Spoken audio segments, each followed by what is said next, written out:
Share बाजार में पैसा लगाना कई लोगों के लिए ना ये सुनते थोड़ी घबराहट सी होती है, लगता है बहुत मुश्किल है, उलझा हुआ है। हाँ, ये बात तो है। पर क्या ये वाकई इतना मुश्किल होना चाहिए? आज हम बेंजामिन ग्राम की जो मशहूर किताब है द इंटेलिजेंट इन्वेस्टर, उसके अध्याय 5 को थोड़ा गहराई से समझेंगे। जी।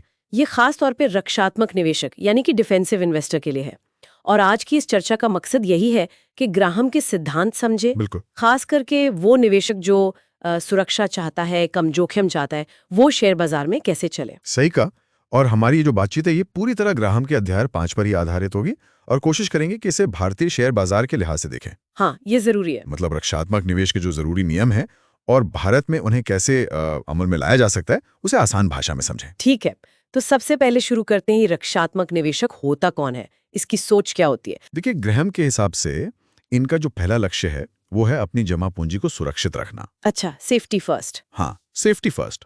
और निवेश में ना बहुत ज्यादा माथापच्ची नहीं करनी। इनका मकसद बड़े नुकसान से बचना है हर हाल में, और लंबी अवधि में एक ठीक ठाक मतलब स्थिर सा रिटर्न मिल जाए। और इस पूरी सोच में क्या आम शेयरों की इक्विटी की भी जगह है? क्योंकि लोग तो अक्सर शेयर बाजार को बहुत रिस्की मानते हैं। हाँ, बिल्कुल जगह है। इक्विटी जरूरी भी है, क्योंकि देखिए लंबी अवधि में महंगाई को मात देने के लिए और बॉन्ड वगैरह से बेहतर रिटर्न कमाने की क्षमता वो इक्विटी में ही ज्यादा होती है। लेकिन ग्राहम एक बड़ी शर्त लगाते हैं। वो कहते हैं शेयर तभी खरीदो जब वो वाजिब दाम पर मिल रहे हों। अच्छा, सिर्फ इसलिए नहीं कि कंपनी अच्छी है? नहीं, बिल्कुल नहीं। दाम सही होना चाहिए। ये वाजिब दाम, ये कैसे पता चले? इसके लिए ग्राहम ने कुछ नियम दिए हैं ना। पहला शायद डाइवर्सिफिकेशन से जुड़ा है। हाँ, सही पकड़ा। पहला नियम है पर्याप्त विविधीकरण, यानी कि डाइवर्सिफिकेशन। मतलब सारा पैसा एक ही जगह नहीं। बिल्कुल। जोखिम कम करने के लिए कम से कम 10 से 30 अलग-अलग कंपनियों के शेयर्स में निवेश करना चाहिए। ठीक है, 10 से 30। और दूसरा नियम, कंपनियां कैसी होनी चाहिए? दूसरा नियम कहता है कि आपको बड़ी, जानी मानी और आर्थिक रूप से मजबूत कंपनियां चुननी चाहिए। अच्छा, बड़ी मतलब साइज में? हाँ, साइज में, जिनका मार्केट कैप काफी ज्यादा हो। मान लीजिए भारत में 50,000 करोड़ से ऊपर। ठीक है। जानी मानी मतलब अपने सेक्टर की लीडर हो, और आर्थिक रूप से मजबूत मतलब जिन पर कर्ज का बोझ कम हो। अच्छा, कम कर्ज वाली। उदाहरण के तौर पर भारत में जैसे रिलायंस इंडस्ट्रीज हो गई, HDFC बैंक है, TCS, हिंदुस्तान यूनिलीवर, HUL, ये सब इसके उदाहरण हैं। ठीक है, तो मजबूती हो गई, साइज हो गया, कंपनी के पिछले रिकॉर्ड में और कुछ देखना है? हाँ, वो आता है तीसरे नियम में, लंबे समय से डिविडेंड देने का इतिहास। डिविडेंड्स। जी। ग्राहम तो कहते हैं कि आदर्श रूप से 20 साल या उससे ज्यादा का ट्रैक रिकॉर्ड देखो। 20 साल? हाँ, ये न सिर्फ कंपनी की स्थिरता दिखाता है, बल्कि ये भी कि मैनेजमेंट जो है वो मुनाफे को शेयर धारकों के साथ बांटने में यकीन रखता है। सही बात है। भारत में कौन सी कंपनियां होंगी ऐसी? जैसे HUL तो है ही, ITC है, बजाज फाइनेंस है, काफी हैं ऐसी कंपनियां। और चौथा नियम, जो शायद सबसे मुश्किल लगता है, कीमत। शेयर किस दाम पर खरीदना सही है? हाँ, ये बहुत अहम है। ग्राहम यहाँ 2 पैमाने देते हैं। पहला, शेयर की कीमत पिछले 7 सालों की औसत कमाई के 25 गुना से ज्यादा ना हो। 25 गुना? हाँ। पिछले 7 साल की कमाई का? हाँ। और दूसरा, पिछले 12 महीनों की कमाई के 20 गुना से ज्यादा ना हो। अच्छा, 20 गुना पिछले 1 साल का? जी।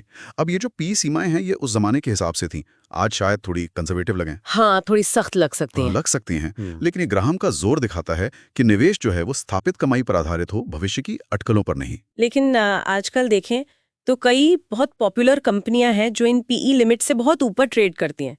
तो क्या मतलब रक्षात्मक निवेशक उनको देखे ही नहीं? देखिए, रक्षात्मक निवेशक के लिए जिसका लक्ष्य ही सुरक्षा है, ग्राहम की सलाह तो यही होगी कि ऐसी बहुत महंगी कंपनी से दूर रहें, चाहे वो कितनी भी अच्छी क्यों ना लग रही हो। क्योंकि ज्यादा PE का मतलब अक्सर होता है ज्यादा उम्मीदें और फिर ज्यादा जोखिम। सही। भारत में अगर उदाहरण देखें तो जैसे NTPC है, पावर ग्रिड है, ये कंपनियां अक्सर ग्राहम के पैमाने पर ठीक बैठ सकती हैं। वहीं दूसरी तरफ कई नई कंपनियां या ग्रोथ स्टॉक, जैसे मान लीजिए अडानी एंटरप्राइजेस या जोमैटो, इनका PE बहुत ऊंचा होता है। हाँ, बहुत ज्यादा। तो वो रक्षात्मक रणनीति के लिए ठीक नहीं है।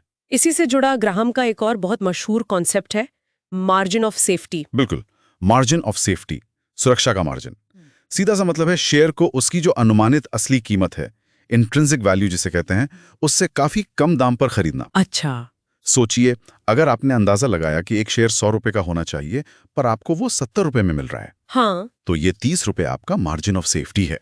अगर आपका अंदाजा थोड़ा गलत भी हुआ या बाजार में कुछ गड़बड़ हुई तो भी नुकसान की गुंजाइश कम हो जाती है। एक तरह का सेफ्टी नेट है ये। यहाँ एक और चीज समझना जरूरी लगता है, जोखिम यानी रिस्क और बाजार का उतार चढ़ाव यानी वॉलेटिलिटी। इनमें क्या फर्क है ग्राहम के हिसाब से? ग्राहम इस पर बहुत जोर देते हैं। उनके लिए असली जोखिम है पूंजी का स्थायी नुकसान, परमानेंट लॉस ऑफ कैपिटल। अच्छा, ऐसा नुकसान जिससे उभरना मुश्किल हो। बिल्कुल। जबकि वोलेटिलिटी या अस्थिरता, वो तो कीमतों का बस ऊपर नीचे होना है, टेम्पररी। हाँ, वो तो होता रहता है। हाँ, तो रक्षात्मक निवेशक को रोज के उतार चढ़ाव से घबराना नहीं चाहिए। उसे स्थायी नुकसान के जोखिम को कम करने पर ध्यान देना चाहिए। इस उतार चढ़ाव से निपटने के लिए भी ग्राहम ने कुछ बताया है, कोई तरीका? हाँ, dollar cost averaging. Dollar cost averaging. इसका मतलब है कि आप नियमित अंतराल पर एक तय रकम निवेश करते रहें, चाहे बाजार ऊपर हो या नीचे। अच्छा, हर महीने या हर तय वक्त पर? हाँ, इससे क्या होता है कि जब बाजार नीचे होता है तो आपको उसी पैसे में ज्यादा शेयर मिलते हैं, और जब ऊपर होता है तो कम। इससे आपकी औसत खरीद कीमत ठीक रहती है। ये तो भारत में जो SIP होती है वैसा ही हुआ। बिल्कुल। सिस्टमैटिक इन्वेस्टमेंट प्लान यानी SIP इसी सिद्धांत पर काम करती है, और बहुत कामयाब तरीका है ये। और क्या कोई और आसान विकल्प है रक्षात्मक निवेशक के लिए, जैसे इंडेक्स फंड्स आजकल काफी चर्चा में रहते हैं? ये दिलचस्प बात है कि ग्राहम ने खुद और बाद में वॉरेन बफेट ने भी रक्षात्मक निवेशकों के लिए इंडेक्स फंड्स को बहुत जोर देकर सुझाया है। अच्छा। इनमें क्या है कि आपको एक ही निवेश से पूरे बाजार की बड़ी कंपनियों में हिस्सेदारी मिल जाती है, जैसे निफ्टी 50 या सेंसेक्स। हाँ, मतलब डाइवर्सिफिकेशन अपने आप हो गया। अपने आप हो गया, लागत कम होती है और इनको मैनेज करने में ज्यादा दिमाग भी नहीं लगाना पड़ता। तो भारत में निफ्टी 50 इंडेक्स फंड या सेंसेक्स ETF अच्छे विकल्प हो सकते हैं। हाँ बिल्कुल। और अगर आप पिछला रिकॉर्ड देखें तो पिछले 20 सालों में निफ्टी 50 ने औसतन 10-12% सालाना रिटर्न दिया है। जो कि बुरा नहीं है। बिल्कुल भी नहीं, कई एक्टिव फंड मैनेजर से भी बेहतर है ये। ठीक है, तो पोर्टफोलियो बन गया मान लीजिए, SIP भी शुरू कर दी, अब क्या इसे बस बनाकर भूल जाना है? नहीं नहीं, बिल्कुल नहीं। ग्राहम सलाह देते हैं कि साल में कम से कम एक बार अपने पोर्टफोलियो को देखें, जरूर समीक्षा करें। अच्छा, रिव्यू करना है। हाँ, और मोटे तौर पर शेयरों और बॉन्ड्स के बीच वो 50-50 का संतुलन बनाए रखने को कहते हैं। 50% इक्विटी, 50% बॉन्ड। हाँ, जब तक कि आपकी अपनी परिस्थितियों या विश्लेषण में कोई बड़ा बदलाव ना हो। और अगर बाजार की चाल की वजह से ये संतुलन बिगड़ जाए, मान लीजिए शेयर बहुत बढ़ गए, तो उसे दोबारा ठीक करना जरूरी है। रीबैलेंसिंग। हाँ, और भारत जैसे देश में महंगाई भी तो एक बड़ा फैक्टर है। हाँ, उसका ध्यान कैसे रखें? बिल्कुल सही पॉइंट है। भारत में महंगाई दर अक्सर 5-7% या उससे ज्यादा भी रहती है। ये आपके रिटर्न को चुपचाप खा जाती है। हाँ। इसलिए ऐसी कंपनियों के शेयर चुनना फायदेमंद हो सकता है जिनकी कमाई और डिविडेंड भी महंगाई के साथ साथ बढ़ते हों। जैसे मान लीजिए एशियन पेंट्स है, हाँ। या मैरिको है। ये वो कंपनियां हैं जो अपनी बढ़ती लागत को ग्राहकों तक पास ऑन कर पाती हैं। ठीक है, और आखिर में रक्षात्मक निवेशक के लिए सबसे बड़ी चेतावनी क्या होगी? क्या चीज है जिससे बिल्कुल बचना है? सट्टेबाजी, स्पेकुलेशन। अच्छा।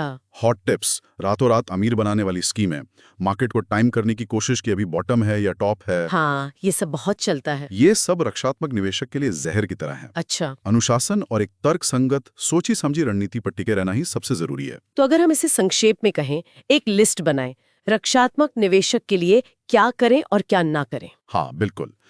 तो करें बड़ी स्थिर कम कर्ज वाली कंपनियों में निवेश करें, लगातार डिविडेंड देने का रिकॉर्ड देखें, इंडेक्स फंड या SIP का इस्तेमाल करें, वाजिब दाम पर खरीदें, मतलब मार्जिन ऑफ सेफ्टी के साथ, पोर्टफोलियो को संतुलित रखें, और हाँ, निवेश से पहले अपनी पूरी जांच पड़ताल, ड्यू डिलिजेंस जरूर करें। ठीक है, और क्या न करें? ना करें, बहुत महंगे ग्रोथ स्टॉक्स के पीछे ना भागें, जरूरत से ज्यादा या बहुत कम डाइवर्सिफिकेशन ना करें, बाजार का टॉप या बॉटम पकड़ने की कोशिश ना करें, बहुत ज्यादा कर्ज वाली कंपनियों में पैसा ना लगाएं, और IPOs या किसी खास ट्रेंड के पीछे भागकर सट्टा ना लगाएं। तो कुल मिलाकर संदेश एकदम साफ है।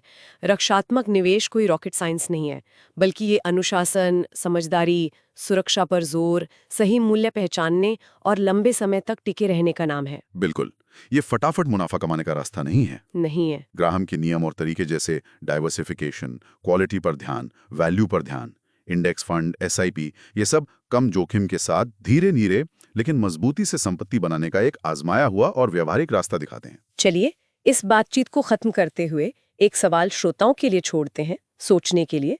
भारत जैसे इतने डायनामिक बाजार में, जहां चारों तरफ जल्दी पैसा बनाने का इतना शोर रहता है, कोई व्यक्ति ग्राहम के इन अनुशासित, धैर्य की मांग करने वाले लंबी अवधि के सिद्धांतों पर लगातार कैसे टिका रह सकता है? हाँ, ये एक बड़ा चैलेंज है। और कहीं ऐसा तो नहीं कि हम जानी पहचानी बड़ी कंपनियों में निवेश करते समय अति आत्मविश्वास का शिकार हो जाते हैं और ग्राहम के जो मूल्य सिद्धांत है, जो मार्जिन ऑफ सेफ्टी की बात है, उसे नजरअंदाज कर देते हैं? ये सोचने वाली बात है।